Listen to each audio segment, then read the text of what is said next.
Magandang araw mga kaibigan. Bigyan natin ngayon ng reaction opinion itong post ni Maxine Magalona. Sabi niya dito, ang kapal ng muka. Sino yung makapal ng muka? Si Saldico. Isinare ni Maxine Magalona post ni Mami Maykay Grace tungkol sa post ni Saldico kasi pinababalik siya ng Congress. Na kinancel yung kanyang travel authority and within 10 days kailangan niyang babalik sa Pilipinas. So ito yung response ni Saldico. Okay. Nagbabala at nagpost sa social media si Congressman Saldico. Sabi niya, if you will force me to go back to the Philippines, I will resign. That travel clearance is only valid for my position as congressman. So if I resign, you cannot force me to go back.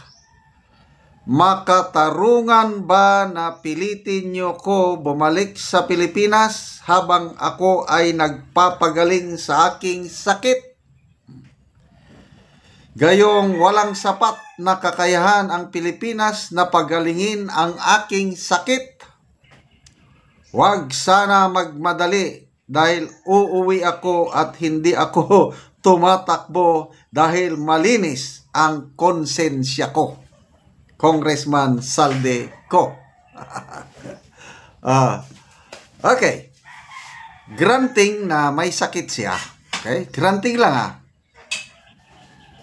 So, karapatan niya talaga na magpagamot sa US kung may sakit.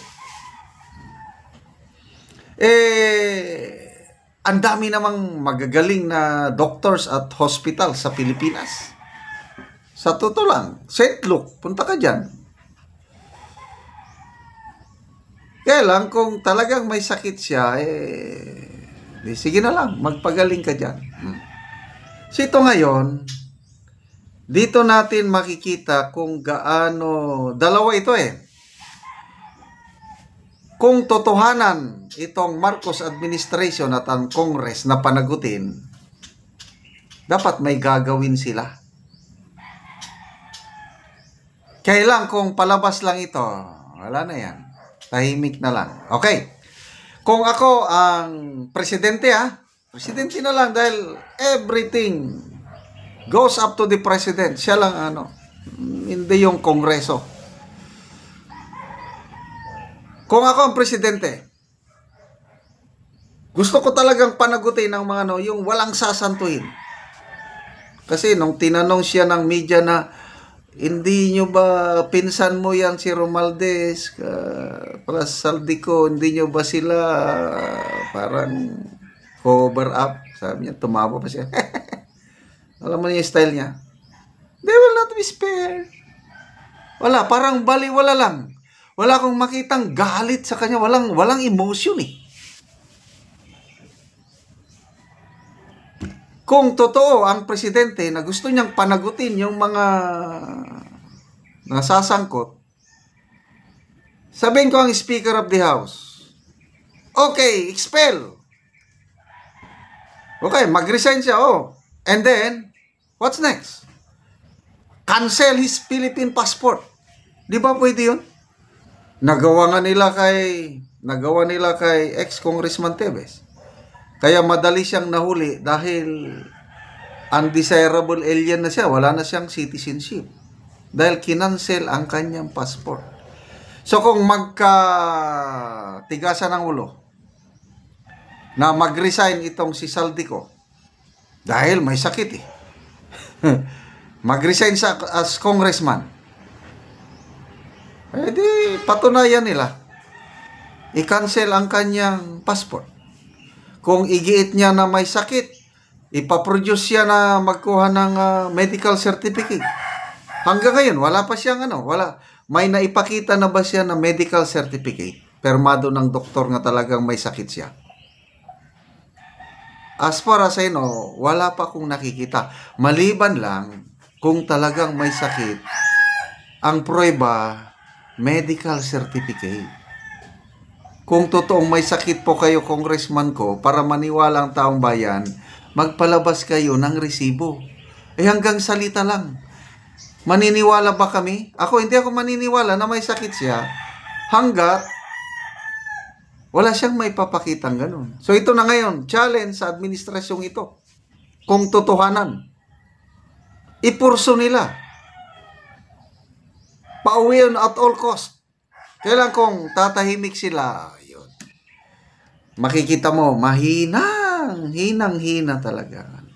Puros lang, again, borrowing the words of Senator Marcoleta, cosmetics. Pinalitan daw ang speaker. Kasi galit ng taong bayan. Pinalitan para humupa ang galit. Meron na. Kaya lang, ang pumalit, same. Sabi ni Congressman Pulong, parehas na bulok. May kaso na nga sa ombudsman, yung ipinalit eh. Ano pa? Tapos, nagbigay kunuhay ng order. Cancel travel papers.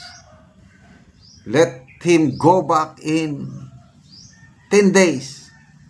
Kung drama lang, ganito ang isagot mo Huwag kang uwi Delikado ako kung uwi ka.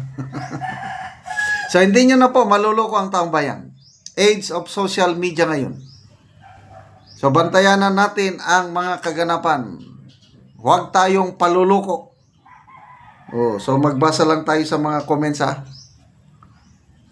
Alma Aren, Cara David, magkatotoo sana ang birthday wish mo. Yes!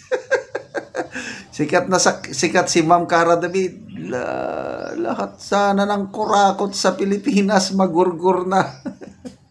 Antonio Viejo, sana matuluyan ka dyan. Yan, Melchizedek Regalado, ipadeport kang nakapusas ka. Yan, ipadeport. Cancel ang passport. Ganun lang. Kung totohanan. Bantayin natin. Kung wala silang gagawin kay Saldico, resign lang din. Pabayaan siya doon. Di lalong ligtas. Keks Domingo. So how will he do his job if he isn't here till the end of his term? George Manansala. Resigning does not make you immune to prosecution. Correct.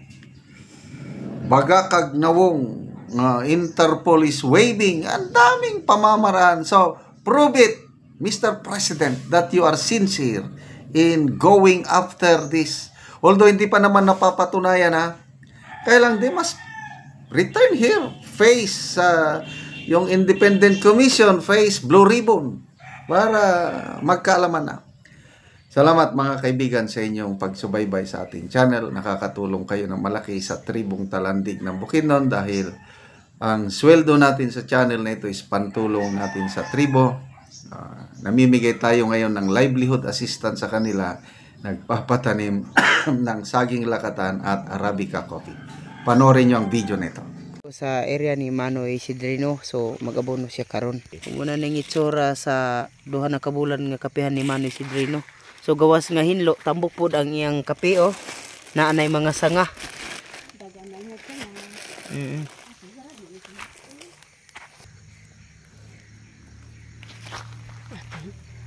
Na anay mga sanga-sanga. Salamat na gyud kay hapit na mi karbe.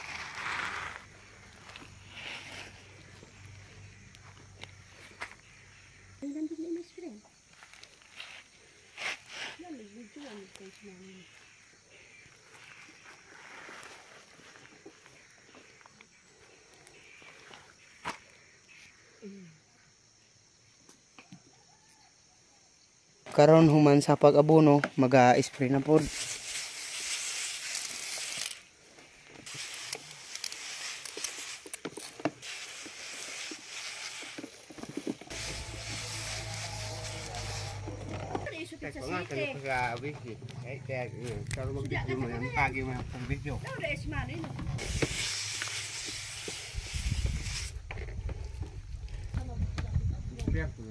Gawas pod sa kape nga tinanom ilang manang upod ni ang un nilang tanom nga lakatan. So hapit na pud mamunga kay ang uban nga ilang tanom nga unang tanom nila nga lakatan namunga na karon. Sige. Sa pagtanom o nagtabang sa amo o pagtanom sa kape. Salamat na gyud sa Ginoo kay tan-awa ang among kape og lakatan. Daghana ang nananga sa among kape, ang among lakatan pod. Hapit na pod namunga. Busa salamat na gyud sa Ginoo nga nagsuporta sad sa amo. Oh. Kay ang uban ninyo nga lakatan manang ba nang munga na. Namunga na karon. Oo, nangunod na. So salamat kayo na. Salamat na gyud sa Ginoo.